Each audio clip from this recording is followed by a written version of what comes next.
кажется, в последнее время у нас очень любят жареными фактами вообще, просто закидывать. У нас постоянно что-то происходит, мы как будто на пороховой бочке. И иногда мне, наверное, не хочется читать, когда пишут, кто-то где-то утонул, кто-то кого-то убил. Это вот какой-то должна быть определенная графа, да, в каком-то месте, что криминальные какие-то события, какая-то преступность, да, чтобы это не бросалось в глаза где-то в центре. Потому что иногда бывает такой осадок не очень хороший от этого всего, то, что ты прочитаешь или увидишь. Вот. А очень много настало глянца в журналах, кстати, в Бурятии. Какая-то у нас мода, видимо, на глянец пошла.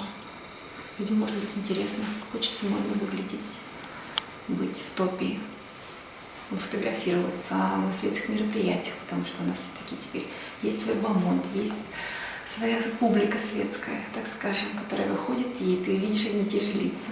А куда они выходят? Они куда-то ходят на открытие ресторанов каких-то, на открытие чего-то еще, и постоянно фотографируются. Ну вот, я помню, журнал открыла, я там смотрела недавно в каком-то журнале в кафе. Вот. Но если интересные статьи, почему бы не почитать? Бывает такое, что бывают интересные рубрики, интересные статьи. А журналистов каких-нибудь можете выделить? Журналистов? Ну, не знаю, мне раньше нравились очень. Вот, когда была маленькая, мне нравилось, как, может быть, это некрасиво, но это мой брат, да, но мне нравилось, как он работал, Тимур Батмаев. Он тогда в Информполисе начинал, и у него были такие интересные всегда какие-то рассказы, он как-то повествовал, рассказывал, у него был свой почерк. И вот хочется, чтобы у журналиста был свой почерк. И когда вот рубрику кто-то свою ведет, мне нравится, как Оревик пишет интересные какие-то вещи. Ну, она по-доброму так как-то, но она все равно интересно пишет.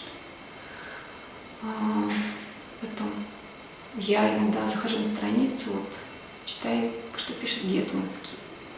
Тоже очень интересно.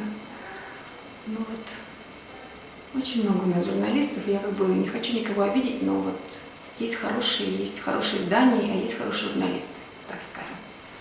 Так же, как есть и хорошие политики, как сами по себе, как личности. Но мне, например, они больше импонируют, чем та фракция или партия, которой они принадлежат.